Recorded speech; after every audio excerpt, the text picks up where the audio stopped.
This is now the Bulls and Bears session, and as we mentioned earlier, this is a conversation you can weigh in on. 22422 is our SMS line, and the hashtag is Daybreak. Today, we want to allow the small-scale traders to talk about their particular issues. Our show is not about experts or leaders of some sort coming to talk about what traders are going through, but the traders themselves are going to tell you their stories shortly, and our panel will also respond to that as well. And so let's get straight into it, and I'll start with the first trader, who's actually on the far right of our amazing panel, amazing audience rather, that's lined up for you here in studio, while Trevor and I stand for the better part of the next hour. Go ahead and please tell us about your experience as a small-scale trader, and start with your name.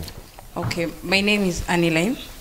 I do online business and I'm into import. Now, majorly, I'll talk about the delay of goods.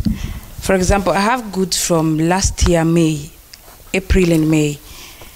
I've never received them. So when you talk to the shipping company, they tell you, you just wait, you just wait. The goods were arrested, and the containers are with the government warehouse. So in that situation, it's really hurting our business, because you find yourself like there's a lot of money getting stuck in those other goods. Like for mine, they're worth more than 300,000. So you see, in such situation, even if this is what is making you bring food to the table, you cannot cope up with that. Do you know whether one of your containers is one of the ones that were detained and subsequently released by the president?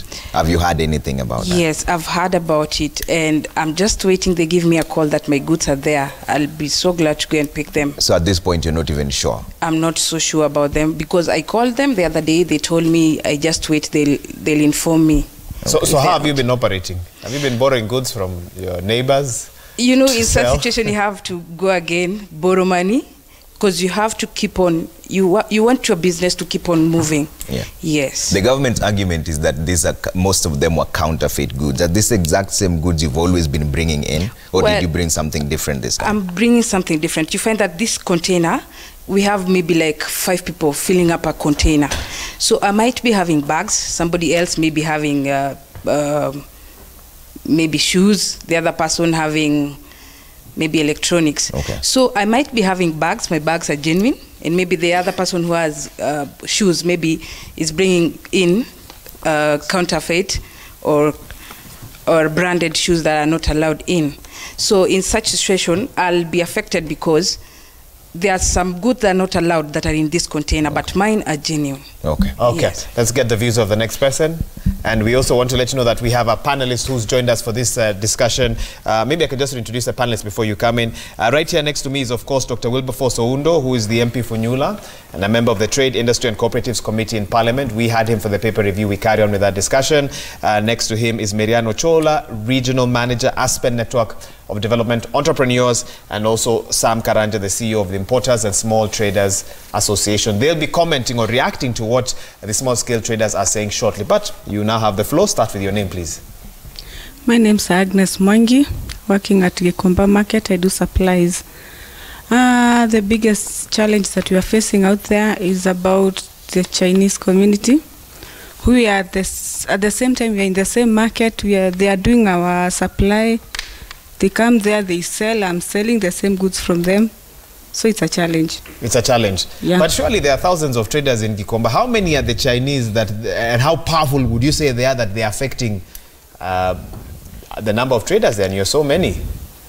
Yeah, we are so many. So what they do, they come with their goods from China.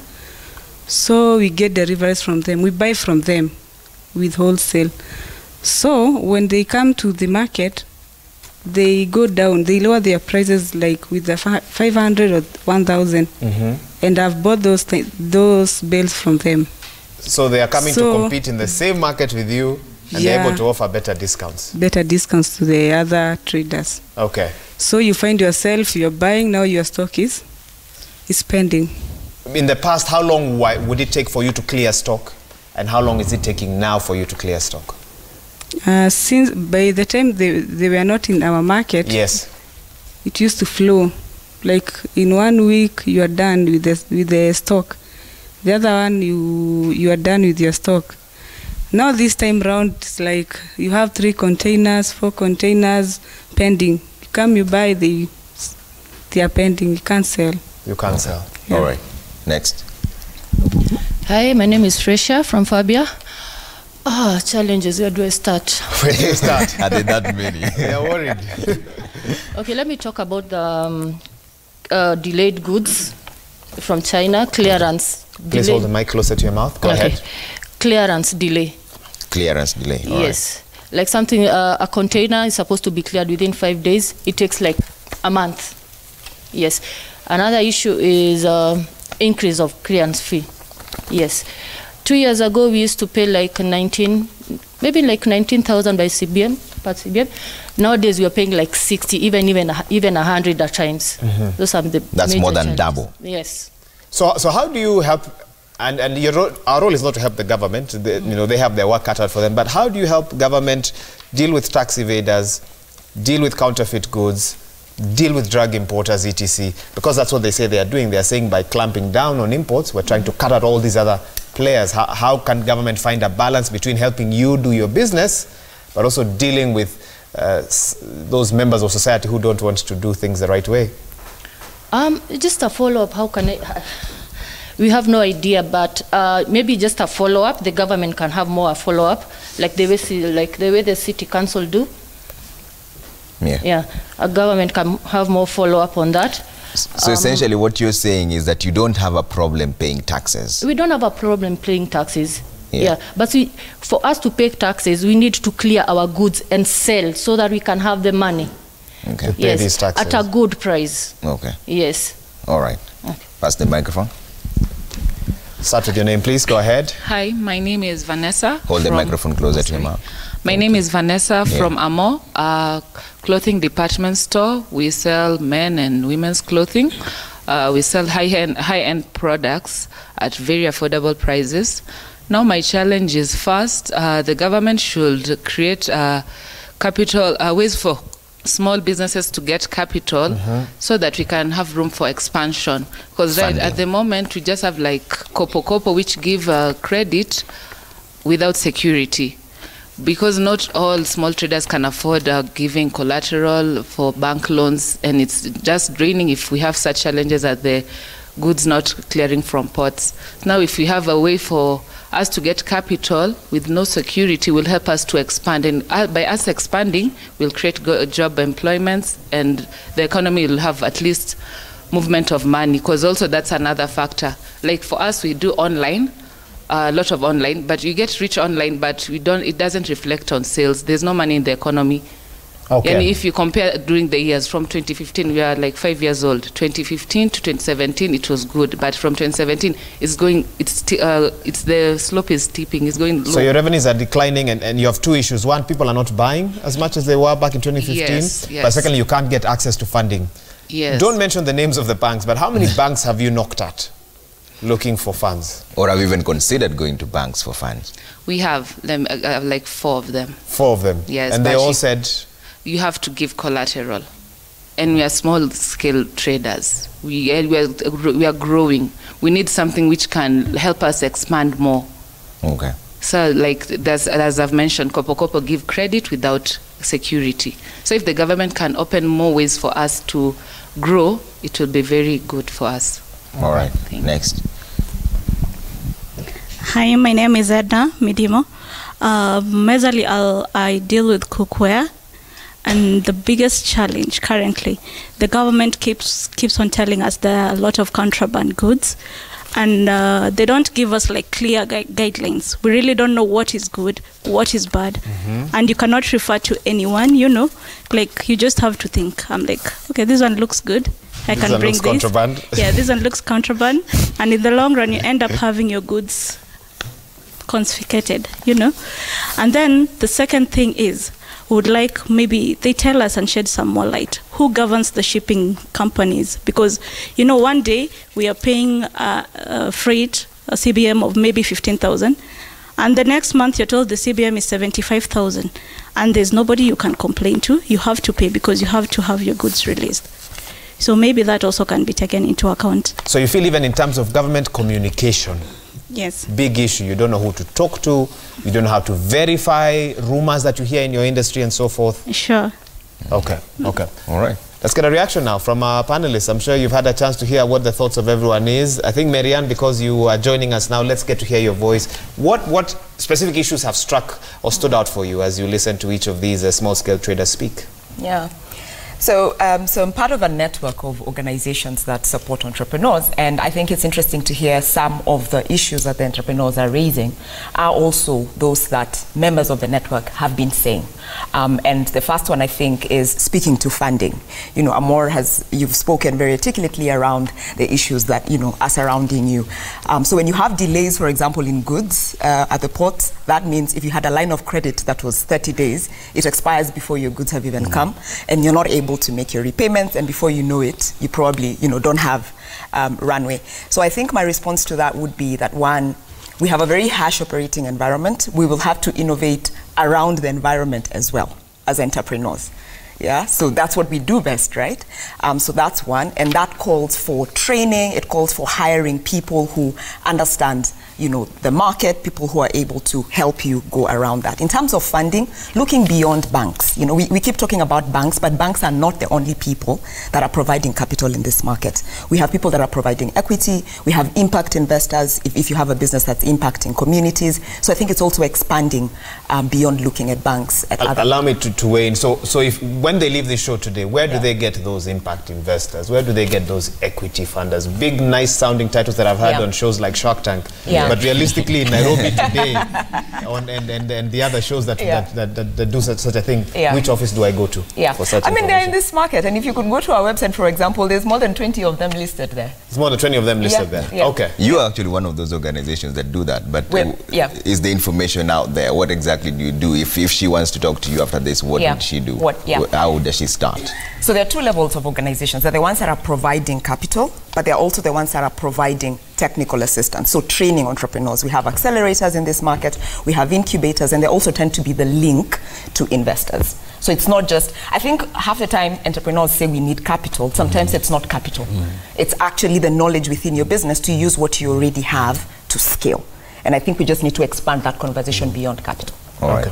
Honorable, there's also a concern about Chinese invasion. This is something that has come up several times in Parliament. How would that be dealt with? And is it a real concern, the way they...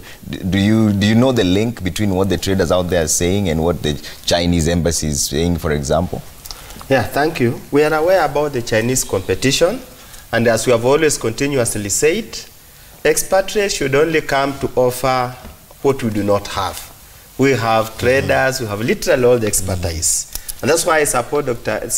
Matiang's push to deport all those who add no value to our economy. And I would actually ask him that we need to round up all those Chinese doing work that Kenyans can do and deport them, not even using the plane but through the sea, so that even if they drown there, we don't care.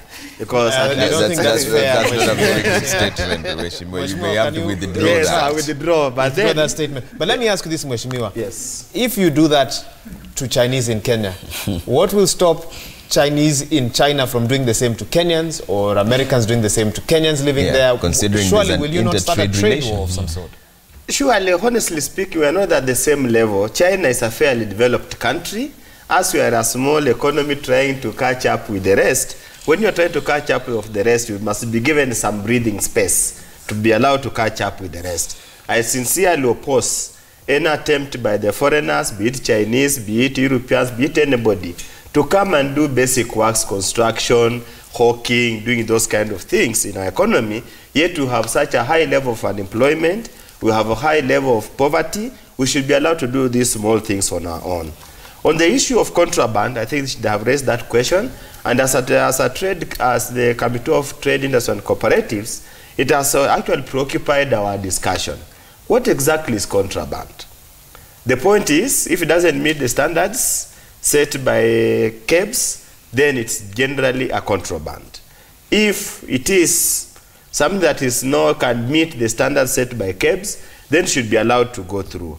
But then the other issue is the issue of dumping in the economy. So there's a very thin line drawn between contraband, dumping, and substandard goods totally agree the Ministry of Trade, Industry and Cooperatives need to engage a very serious campaign to educate the importers on exactly what constitutes contraband, set out the standards in a language they can understand. Because the language of the standards is so technical, an ordinary trader will not understand. Even those who go to buy those goods in China and elsewhere, they will not understand. We must continuously, generally educate. Okay. Yeah. Okay. Put it very clear. Put it very so clear. that when they are placing orders, you know you are placing an order for something that will go through the ports and will not be detained. Fair enough. Thank you, Mheshimiwa, for that, Sam. Just one or two thoughts before we get another. Yeah, especially on the issue of importation, there's a lot of issues, and that's what you deal with the importers and small trade associations. And there's issues of delay, there's issues of communication, prices just spiraling out of control. When your goods are already here, then all of a sudden you have to pay 60,000 from 19,000. Are these concerns you've raised with the government, and what are they saying? Actually, we have had several meetings with the government, and I think on Friday we met the president, and also on Monday, and we discussed those issues. One of the things about what one of the traders is saying about the delays of the goods, these are very big concern to importers, and we decided that they have to streamline that system. And one of the things that the importers or the small traders face is lack of information. We don't have portals of information from the government which are adequate enough to disseminate that information from their boardrooms even to the small medium entrepreneurs. So we decided to become the link between the government and the small medium entrepreneurs, having traders all over the country. Because the government makes policies in the boardrooms, and once they do that, they don't even consult the small medium entrepreneurs. Let me give an example of what my sister is saying here, my fellow trader, about the delays of the goods.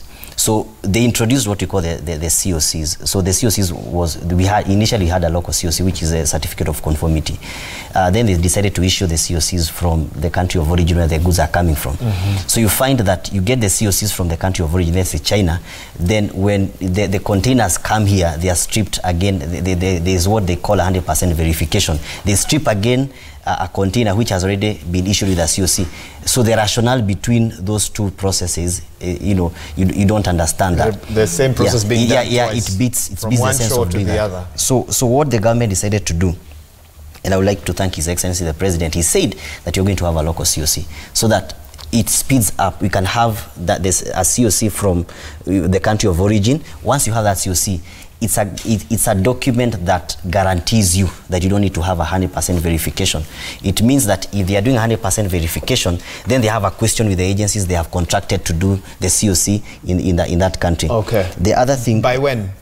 Did he give a timeline? He gave 3 weeks. So I'm one of the persons in the task force. So we are actually now seeing to it how we can be able to streamline that process. Okay. The other issue that we have had with the traders is about consolidators. The consolidators we have rugged consolidators who the government has not been able to tame them. So you find that a consolidator, a good number of the consolidators, they are there who are good, but a good number of the consolidators are not even identified, they are not even registered with KRA. So you find those consolidators, what they do, it's within the discretion of the consolidator to know what is in a container, not even the trader. When the trader gives the consolidator the goods, they do not have an idea of the container number or any documentation of their goods. So they are waiting for their goods in Nairobi. So the consolidator can be able to put in anything there, regardless whether it is counterfeit, whether it is fake, whatever it is. The trader gets punished. The trader gets punished. Very fast. Any trader whose goods have delayed, we have been given the responsibility by the president to collect all the data of every container that has delayed. We are consolidating that data, we are tabulating that data, we are working together with the government agencies to see to it that the traders, especially goods from 2017 when the amnesty was given by the president, till date, because there's a backlog of about 1,000+ containers. 1,000+ containers. By yesterday, we had collected about 385. So you have to do even half. Yes. So for traders watching this program, what email do they use if they have goods stuck somewhere? Okay, what you are going to give them is a number. That is a number they we'll can talk be able about to call. that at the end of the show. Very important. I'm also wondering, what is the reprieve for them? When you're at State House, what did you agree on? Now that my goods have delayed, I'm probably closed shop, what happens? Am I getting compensated? Is the demurrage charges being relieved? What happens? Actually, the president was gracious enough to waiver the demurrages and any other payments which are going to be paid. The only thing that the traders have to pay is tax. So there'll be no demurrage? There's no demurrage. Actually, it was categorical. Yeah. But if you shut down your business because you could not operate, you will not get a little money to restart again, will you? Well, what you're doing, you're salvaging the situation. So you're moving one step at a time. Yeah, moving one step at a time. And I think we can let any trader watching know 2242 is the SMS line. Text us. We'll collate that data and share it with your office. Yes, is that okay? Yes. Plus their phone numbers, because that comes in with that. So 2242, if you know a trader whose goods are stuck, that's one platform you can reach this team on. And we also have a feedback coming through to our studios on the same line that you just mentioned, 224222, and also SMS line at Citizen TV Kenya, Trevor Mbija. Daybreak is the hashtag. Let's bring them up right now and sample some of them. And we have, who's that? Lazaro Engineer says, small-scale traders are the backbone of the economy of this nation. They are plight being injured by double heavy taxation and corruption. All right, so there's taxation and corruption as well coming up. All right, and we have one SMS here. And this one coming in from, you don't tell us your name, but you say, I'm into the borehole drilling business. Just getting a license for the client to go ahead and drill for a client takes over 4 months. Really, how are you supposed to stay in business for 4 months waiting for a license? And I mentioned this earlier, Trevor, and I told you, we have another one? Yeah, go ahead. We have one more comment from Eldoret. It says, as the traders agitate for the streamlining of the importation logistics, we should critically think of how they can be empowered to go into small-scale manufacturing, because as we import, we export jobs and build other countries. No nation has grown its GDP purely through consumerism. Millions of our youth remain unemployed.